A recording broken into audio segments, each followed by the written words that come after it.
Last lecture में हमने restriction एंडोन्यूक्लियेज enzyme को स्टार्ट किया था। इस लेक्चर में हम बात करेंगे कि रेस्ट्रिक्शन एंडोन्यूक्लियेज एंजाइम की नेमिंग कैसे दी जाती है, उनको नाम कैसे दिया जाता है। तो एक चीज़ तो आपको पता है कि रेस्ट्रिक्शन एंडोन्यूक्लियेज एंजाइम को जो आइसोलेट किया जाता है वो एक बैक्टीरिया से किया जाता है। तो उसी बैक्टीरिया के बेसिस पर जिससे उसको आइसोलेट कर रहे हैं, उसी के बेसिस पर इसको नाम दिया जाता है। तो वो किस प्रिंसिपल के ऊपर बेस्ड होता है इसकी नेमिंग का प्रोसीजर, वो हम बात कर रहे हैं। तो ध्यान से देखें, सबसे पहले स्टेप क्या होगा,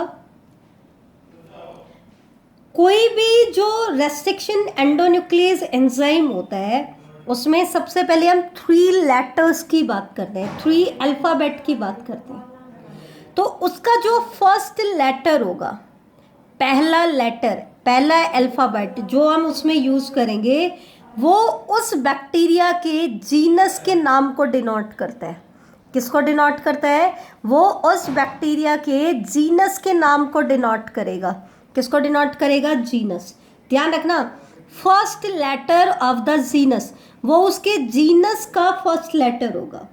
ठीक है, जिस बैक्टीरिया से हम उस रेस्ट्रिक्शन एंडोन्यूक्लियेज एंजाइम को आइसोलेट कर रहे हैं, उस बैक्टीरिया के जीनस का फर्स्ट लेटर, ठीक है, किसको डिनोट करेगा? रेस्ट्रिक्शन एंडोन्यूक्लियेज एंजाइम के फर्स्ट लेटर को डिनोट करेगा। फिर उसके जो नेक्स्ट 2 लेटर होंगे, अगले 2 लेटर, वो किससे लिए जाएंगे? वो लिए जाएंगे उस बैक्टीरिया की स्पीसीज के नाम से। उस बैक्टीरिया की स्पीसीज के नाम के जो फर्स्ट 2 लेटर होंगे उसकी स्पीसीज के, वो उस रेस्ट्रिक्शन एंडोन्यूक्लियेज एंजाइम का सेकंड और थर्ड लेटर बनाएंगे। तो इस तरीके से हमारे पास 3 लेटर एब्रीविएशन बन करके तैयार हो जाती है। कितने लेटर की एब्रीविएशन बन के तैयार हो जाती है? 3 लेटर। जैसे मैं एक रेस्ट्रिक्शन एंडोन्यूक्लियेज एंजाइम का नाम आपको बता रही हूँ, इको R1, आपको बहुत अच्छे से समझ आ जाएगा। फिर इको में ई मतलब पहला लेटर इसका किसको डिनोट कर रहा है? ये रेस्ट्रिक्शन एंजाइम जिस बैक्टीरिया से आइसोलेट किया है उसके जीनस के नाम का फर्स्ट लेटर। जैसे इसका जीनस है एस्चेरिचिया, तो एस्चेरिचिया जीनस का पहला लेटर इस रेस्ट्रिक्शन एंजाइम का फर्स्ट लेटर बनाएगा। फिर इसके जो 2 अगले लेटर हैं, 2 अगले अल्फ़ाबेट हैं, वो इसकी स्पीसीज के पहले 2 अल्फ़ाबेट होंगे।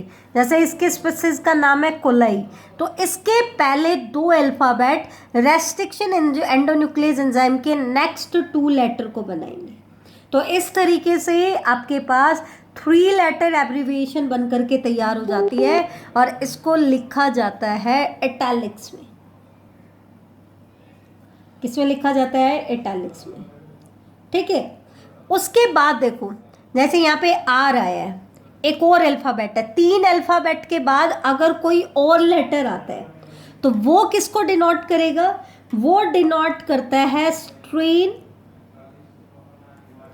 और type which is identified.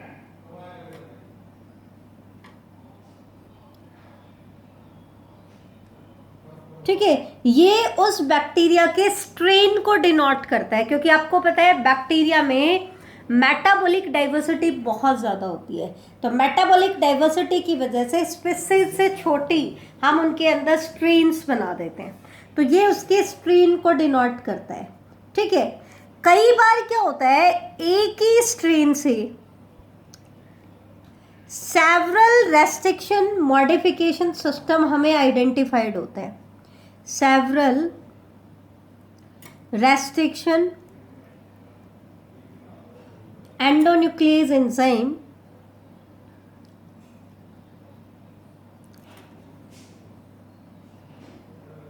Were isolated.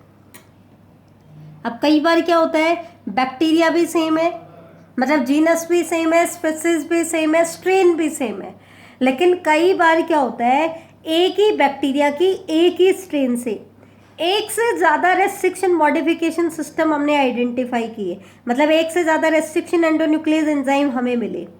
तो उस केस में उनके ऑर्डर ऑफ डिस्कवरी के बेसिस को, ऑर्डर ऑफ देयर डिस्कवरी या order in which the enzymes were isolated, order of their isolation, कि किस रेस्ट्रिक्शन एंजाइम को पहले आइसोलेट किया और किसको बाद में आइसोलेट किया, उसको डिनोट करने के लिए हम यूज करते हैं बेटा रोमन न्यूमरल्स। किसको यूज करता है? Roman numeral. और रोमन न्यूमरल किसको इंडिकेट करेगा? उस रेस्ट्रिक्शन एंडोन्यूक्लियस एंजाइम के ऑर्डर ऑफ आइसोलेशन। जैसे एक ही स्ट्रेन से 5 रेस्ट्रिक्शन एंजाइम्स को आइसोलेट किया गया, तो जिसको सबसे पहले निकाला गया उसको फर्स्ट, रोमन न्यूमरल में फर्स्ट लिख दिया गया। जिसको सेकंड नंबर पे निकाला गया है उसके आगे सेकंड लिख दिया गया। जिसको थर्ड नंबर पे निकाला गया है उसके आगे थर्ड लिख दिया गया।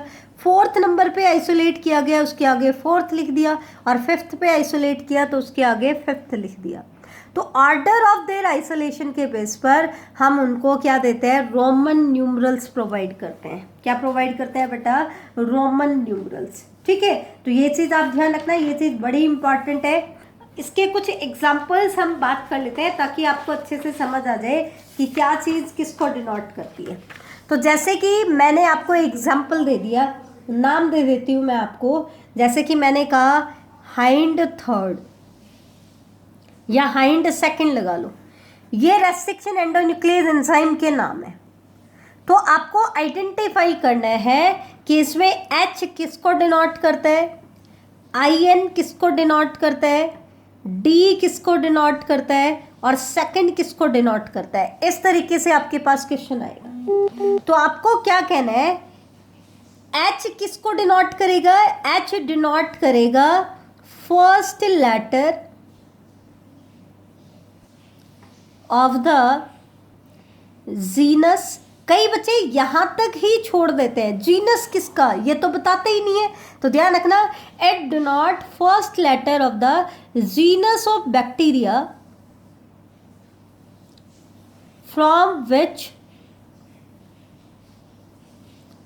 this enzyme is isolated.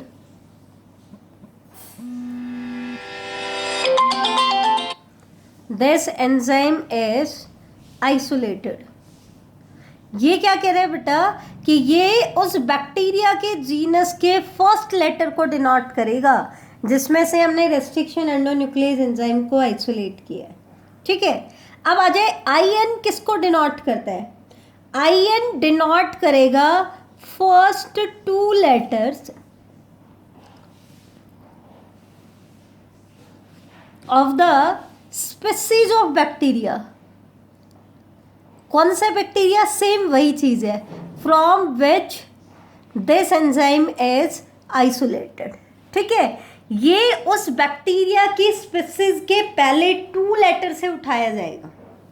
और D किसको डिनोट करेगा? D डिनोट करेगा उसी बैक्टीरिया के स्ट्रेन को। आपको बताना पड़ेगा D किसको डिनोट करेगा? उसी बैक्टीरिया के स्ट्रेन को डिनोट करेगा। और ये रोमन न्यूमरल किसको डिनोट करेगा? ये डिनोट करेगा उसके ऑर्डर ऑफ आइसोलेशन को।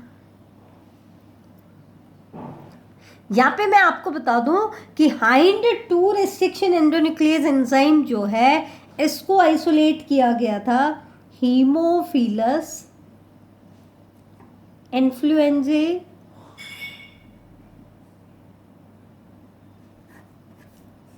RD second. इसकी फुल फॉर्म ये है हीमोफिलस इन्फ्लुएंजाe। ये जो बैक्टीरिया है इसकी RD स्ट्रेन से इसको सेकंड नंबर पे निकाला गया था, आइसोलेट किया गया था। इसका मतलब इससे पहले हाइंड फर्स्ट आइसोलेट किया जा चुका है। ठीक है, तो ये ऑर्डर ऑफ डिस्कवरी एक्शन के बेस पर डिनोट नहीं करता है, उनके ऑर्डर ऑफ डिस्कवरी के बेसिस पर इनको ये नाम दिया जाता है। तो आई थिंक आपको नेमिंग बहुत अच्छे से क्लियर होगी। तो ये हमारे कुछ एग्जांपल्स थे। ऐसे ही जैसे हमने बात की थी इको R1 में भी किससे लिया गया है? ये लिया गया है एस्चेरिचिया कोलाई RY 13 स्ट्रेन है और उस पर फर्स्ट नंबर पे आइसोलेट किया गया है।